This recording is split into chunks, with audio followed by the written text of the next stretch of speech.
You mentioned players possibly coming in. Obviously, Florida State, we talked about a little bit. Alabama, Miami is in Atlanta.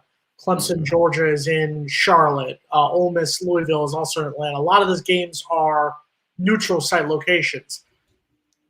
From your position as a Florida State supporter, would you risk bringing these recruits, trying to bring them to Tallahassee for a game that Florida State is a heavier underdog in against Notre Dame, and maybe leave them for a game later where you can see Florida State dominate and win convincingly?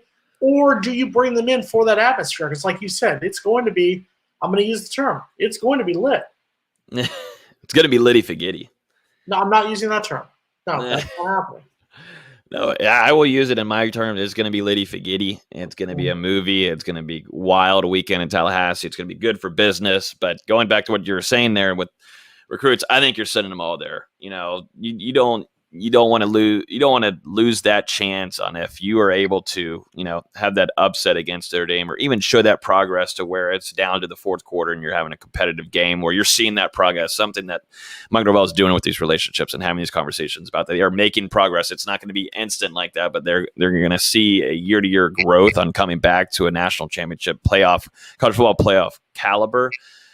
Like that, that's what Mike Norvell is not going to want to lose on that opportunity of, those little things showing them of where they're going, and also having that chance to, after the game, bringing them inside and having to have the chance, because that's what Mike Norvell does. What he'll do, or, coaches will do, they'll talk to the team afterwards and whatnot, blah, blah. But instantly after that, you're going straight into recruiting. If anybody's staying to come in and talk, you're meeting the mom, you're talking to mom, talking them up. Other assistant coaches are doing this. So it's an ongoing thing. And Notre Dame, those coaches are going to be in there talking and having some long conversations till 1, 2 a.m., trying to get these guys on board. So I think you're going to full send it on getting your recruits there. There's just, you don't know whenever you're going to have a full packed doke like that again until, you get to your rival game. And then, how the season's going. So you just got to take full advantage of the opportunity, I think. And at least I know what you're saying, though. Yeah, and at least we're not giving up hope in our opener like Miami is against theirs. I mean, they know they're going to get a title. Yeah, they went to 330. You would think, Miami. Well, logo isn't really hitting that much weight anymore. But logo's not hitting that much when, number one, you're a 17-point favorite over Miami. Number two, Miami, according to various reports, there's growing consensus among the coaching staff that De'Aaron King might not play in that game. De'Aaron King, Alabama, they realize Alabama's going to dog stomp them up and down the field at Mercedes-Benz Stadium.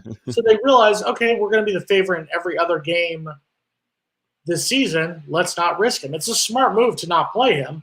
It's also the biggest wuss move, but you wouldn't expect anything different from the University of Miami. So yeah, that one won't last too long. That's exactly why it is at 3:30 in the afternoon, not a night game. Mr. HG, that one was just for you there, buddy.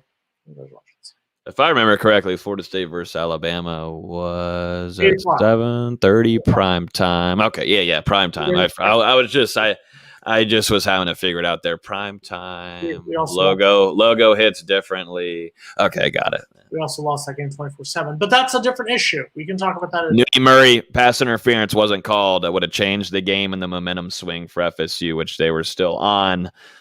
No call. Terrible. I have pictures of Mike Norvell.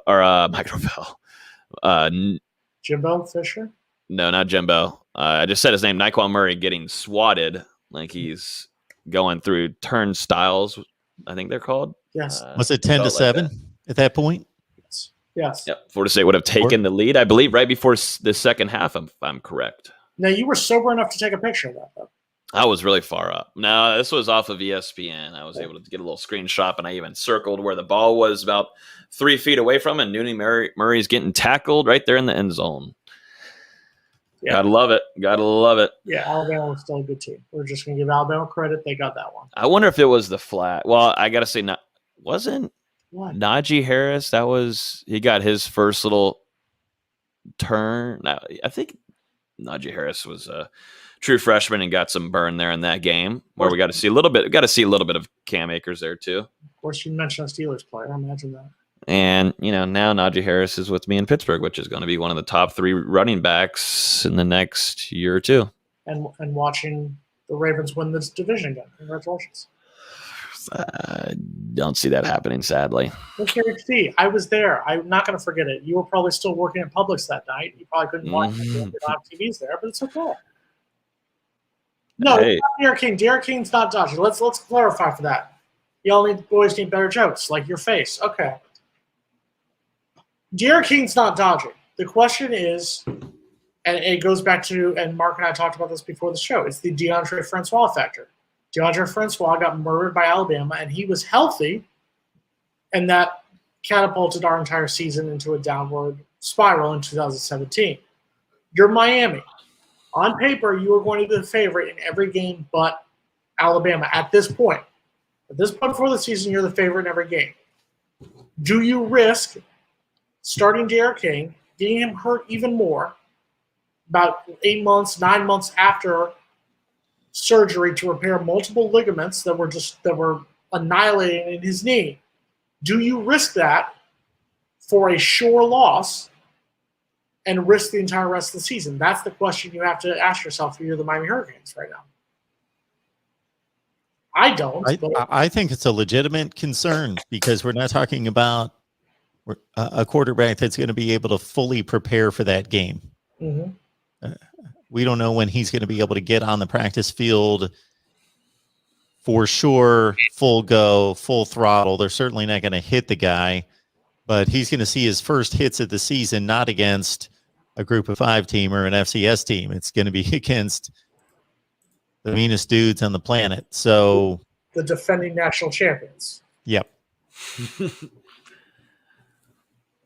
Good point. Hey, now tell Saban to back off. Florida State needs Kane Madden, right? Got to tell Saban to chill out. How many? Save the charger for someone else. How many likes are we at? 47. Almost made it. Guys, come on. We got 5 minutes. Hit the 3 likes. Logan will reveal, and then you can all go harass him and his girl at the restaurant. We actually have no minutes. Yeah, it's 7 o'clock. Look, they had a chance there. What about if I just said the wrong place, I faked it? You know what? Do that. Give some love to a wrong restaurant. Go for it. You're going to California Chicken Grill? Or I'm going somewhere local, so that's good. We're showing some local love. 7 in a row. You've won 4 in a row. I'm sorry, Mr. HD. I forgot. You're stupid. You don't know math. 7 in a row. We beat you 7 in a row. You've won 4 in a row. They got that one mixed up now. Yeah, Mr. HD, you got to go ahead and call it a quit. Got to close down the laptop or the phone, lock up the phone or whatever you're on. You just embarrass yourself. No, you didn't win 7 in a row back in the 90s. You've never won 7 in a row against us. There's only been twice in the rivalry that a team has won 7 in a row. Both of them were Florida State. Your mom made dinner. Go eat dinner. If you watch SpongeBob afterwards, you'll be good, buddy. Damn, I lost Mr. HD, man. I thought, wow, I thought he had something there, but he really blew it. If you're a Miami, we're not even giving you any crowd. It's just he blew it. If you're a Miami fan, you want to talk smack, at least know what the hell you're talking about. Okay? Damn.